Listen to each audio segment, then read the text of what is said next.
Alagad nga si Caleb, dadon ko sa yuta nga iyang yantuan o nag-iyan nini ang iyang mga kaliwat tungod kay nagbaton man siya lahi nga espiritu o misunod kinako sa higpit, no? Ang mensahe nga akong ipaabot karon ang mayroon kini sa kinabuhi ni Caleb, no? Kinsa man ni si Caleb Megson? Si Caleb Megson sumala pa sa Biblia, sila og si Joshua, silang duha ang nakaabot 12 sila ka buok Megson. Gipadala ni Moises dito sa Kanaan aron pag-ispiya sa yuta, no? Usa si Caleb og si Joshua sumala pa sa Biblia. Ingon diri, ang akong alagad nga si Caleb, dadon ko sa yuta nga iyang giadtuan nga makapanagyan niini ang iyang magkaliwat tungod kay nagbaton man siya lahi espiritu o misunod kanako sa higpit, no? Amen. Mula po sa ta, mahal na mong Diyos, Yes, salamat God. Ginoo ning matahong nga kabuntagon ang mga Yes, God. kasulungan. Labaw sa tanan ng mga pulo mo Diyos. Amen. Biyahi ang matag usa ganamo, abilihi ang matag usa, ang kasing-kasing nga dili kang nga kapusan si mga pulong, dili Yes, ako kanito, ginamit ang akong pul, dili nagigangin kanimo. Kalaygon ka o Diyos, sa ngalan ni Jesus. Amen. Kini si Caleb, usa ni siya nga nagkaadto sa yuta sa Kanaan, no? Kung natong basahon ang Deuteronomio Kapitulo 1, versikulo 36, ingon diri Megson, no? 36. Gawas kang Caleb nga anak ni Jepon. Kini si Caleb, anak siya ni Jepon, no? Ihatag ko kaniya og sa iyang mga anak ang yuta nga iyang giadtuan, kay nag-alagad man siya kanako sa bug-os niyang kasing-kasing, no? Ang iyang pagsunod sa Ginoo kinasing-kasing tinud-anay, dili tapaw, no? Tinud-anay gyud ang iyang pag-alagad sa Ginoo. Usa ka higayon gipadala ni sila dito sa ni Moises dito sa Kanaan. Basahon na to ang Numeros 14. Saan na to diri sa ang Numeros Megson? Gipadala ni sila ni sa Joshua Kapitulo 14. Basa na to ang nahitabo diri Megson. Joshua Kapitulo 14 versikulo 6. Basa na to. Ang tanang katawhan sa Juda miadto kang Joshua sa Gilgal. Giingnan siya ni Caleb, no? Si Caleb og si Joshua nakaabot sa yuta sa Kanaan, no? Ang anak ni Jepon nga si Hanon. Nasayod ka sa giingon sa Ginoo kang Moises ang alagad sa Dios dito sa Kades Barnea, mahitungod kanako og kanimo.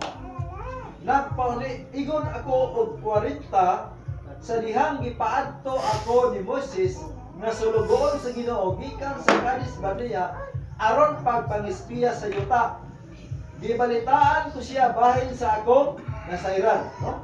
Sa tuwa kining duha, si Caleb o Joshua uban sa pulo niya kakauban, nakaadto sila sa Kanaan, no? Yun sila.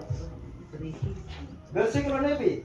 Unya, versikulo 10, ingon siya tuloy. Tungod kay nagtuman ka sa gisugo sa Ginoo nga atong Dios, ikaw o kanimong mga anak, kinahanglan magapalagi giyon sa yuta nga naataagan ninyo, no? Muna ang gisaad ni Moises. Kung kay nag-amot dito sa yuta sa Kanaan, no? Miagi na ang 45 katuig sugad nga kinig gisulti sa Ginoo ngadto kang Moises. Panahon kadto nga ang Israel milatas sa kamingawan sa hangtod karon buhi ako tungod sa Ginoo. Tan-awa 85 na ang akong edad, no? Wala nga kini duha ka tawo nakaabot dito sa Kanaan, no? Basaw na to kung sinabot sa Numeros. Deuteronomio Megson, no? Numeros Kapitulo 13. Nakaabot sila dito sa pita. Basaw na to. Tapos sa 40 ka adlaw na mauli sila, no? Sa ilang pag-adto dito sa Kanaan, uban si Caleb o si Joshua o sa napulo pa niya mga kauban. Tapos sa 40 ka adlaw nga pagpangispiya dito sa yuta, na mauli sila gikan sa ilang ipangispiyahan sa maong yuta. Miadto sila kang Moses o kang Aaron sa tibuok katawan sa Israel dito sa Kalis, sa kamiyawa sa Paran. Gitahon nila ang ilang padaw o gipakita nila ang mga prutas gikan sa yuta nga ilang susi, no? Pag abot dito sa Kanaan ng napay mga prutas nga ilang mga dala, no? Doon na sila yung mga nindot nga mga balita, no? Ingon si Rio, tabunok kini kayo. Sa ito pa, ang yuta dito napita kino, maayo kuno tamnan, kanang tabunok, no? Nindot tamnan, no? Ang tabunok kayo, ana ang mga prutas nga among nakita sa maong yuta. Apan kusgan ang mga mulupyo sa maong yuta o ang mga syudad, kinutaan o habog. Gawas pa niini, nakita namo dito ang magkaliwat ni anak.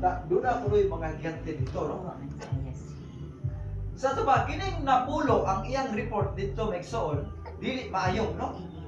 Gipanghadlok nila ang iyang kawan, no? Nangadto kita karon dayon. Uy, anato kini kay mabuntog nato kini. Ingon siya so exkalib, ato ning atuon kay mabuntog ra nato ning mga tawana, no?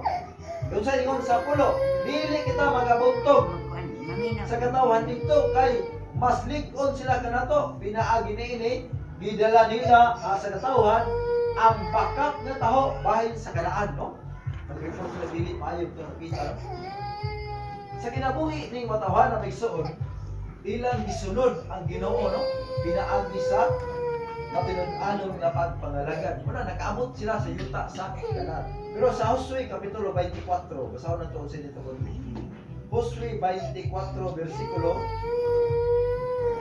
15. Ingon rin Megsoon, kung dili ka mo andam sa pag-alagad kaniya, pagpili karong adlaw, kung kinsay inyong agagaron, ipa-desisyon niyo ang mga tao. Ingon si Josue, dili ka mo andam sa pag-alagad, kinsay inyong alagaron.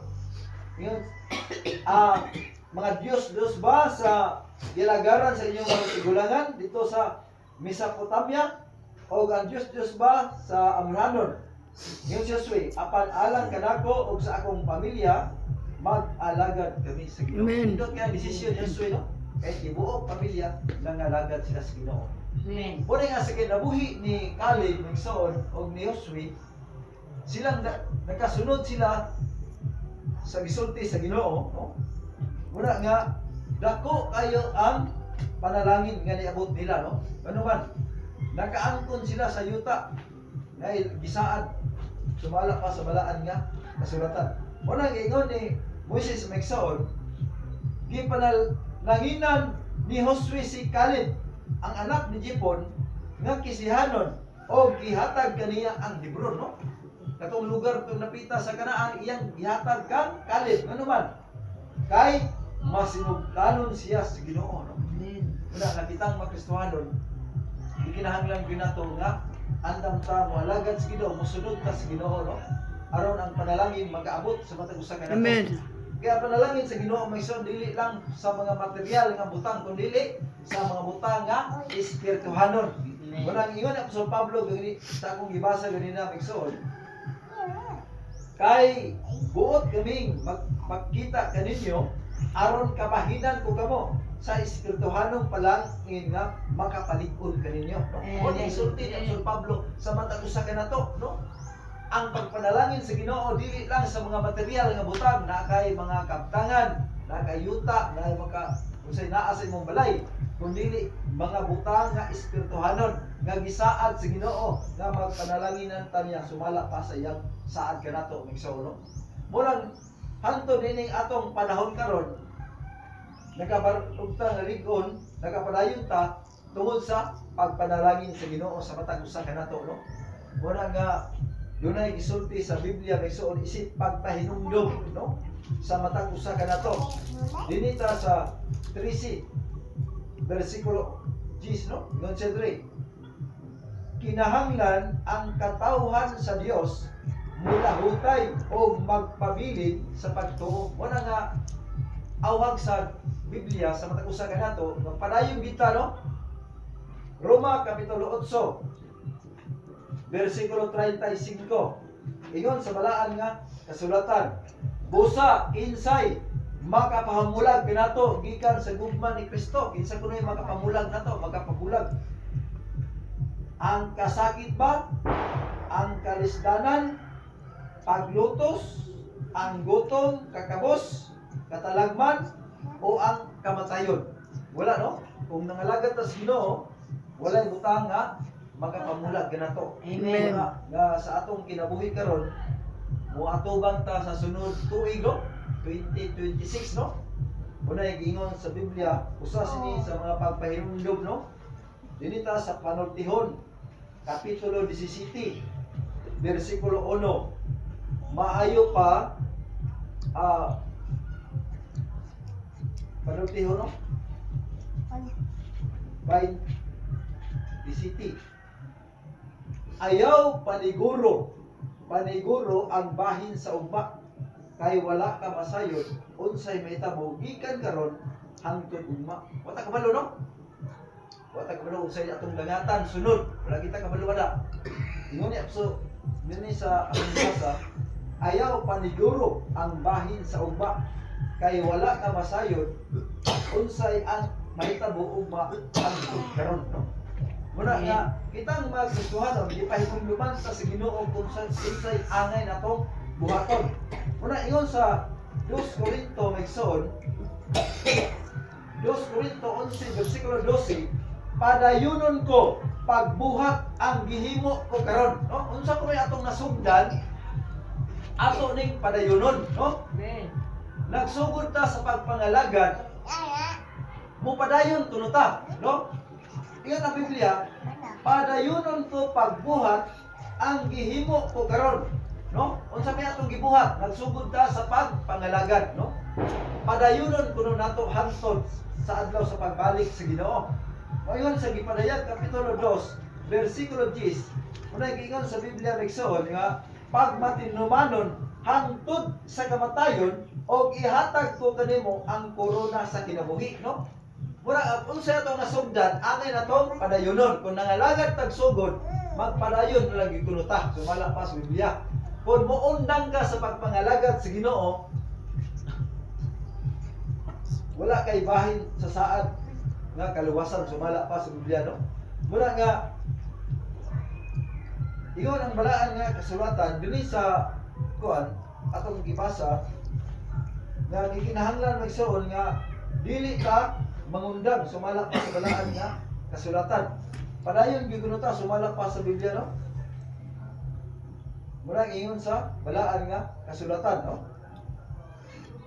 Ingon sa bersikulo 15, pagmatngon kamo, Hebrehanon 12:15, pagmatngon kamo nga walay usa ka ninyo nga bubiya sa grasya sa Dios. Usa ni sa mga pagpahinumdum nato, ingon ang Biblia, pagmatngon kamo nga walay usa ka ninyo nga mubiya sa grasya sa Dios. Og matngoni nga walay usa ka ninyo nga misama sa mapait nga tanom nga motubo o makahasol sa uban pinagi sa hilom ini, no? Usa ni sa mga pagpahinumdum sa kanato unsay angay nato buhaton, no? Wala ta kabalo unsay atong dangatan sunod tuig, no? Pero ang ato kunong buhaton nangandam ta sa atong kaugalingon, no? Nga dili po ta mubiya sa Ginoo. Pagpadayon kuno ta. Kay diha kuno sa atong pagpadayon naaray ganti ang Ginoo sa matag usa kanato, no? Naay gihatag sa Dios nga ganti sa matag usa kanato, no? Mura gingon sa Biblia, ang binuhatan sa matag usa makita ra unya sa adlaw sa hukom, no? Muna doon tay giandaman sumala pa sa balaan nga kasulatan dito sa Mateo kapitulo 24, no? Busa kamo sa kinahanglan mag-andam kanunay kay maabot ang anak sa tao nga satak na nga wala kamo magpaabot kina. Kini nga atong gibuhat karon usa ni sa pagpangandam, no? Nangandam ta kay wala ta kabalo unsay may patol pa sa Panultihon kapitulo 27 sa kung gibasa. Ingon ang Biblia megson, no? Ingon diri, ayaw paniguro ang bahina sa ugma kay wala ka masayod unsay mahitabo karon hangtod ugma, no? Patang kabalo. Pero ang katulong kanang buhaton mangandam ta, padayon ta sa atong pagpangalagad sa Ginoo kinahanglan, mulahutay ta taliwala sa mga butang pagsulay sa kinabuhi, kalisod man, problema nga abot nato, padayon lagi kuno ta sumala pa sa balaan nga kasulatan. Amen. Pero ug mangundang kuno ta sa atong pagpangalagad sa Ginoo maigsoon, kung mangundang ta dunay giingon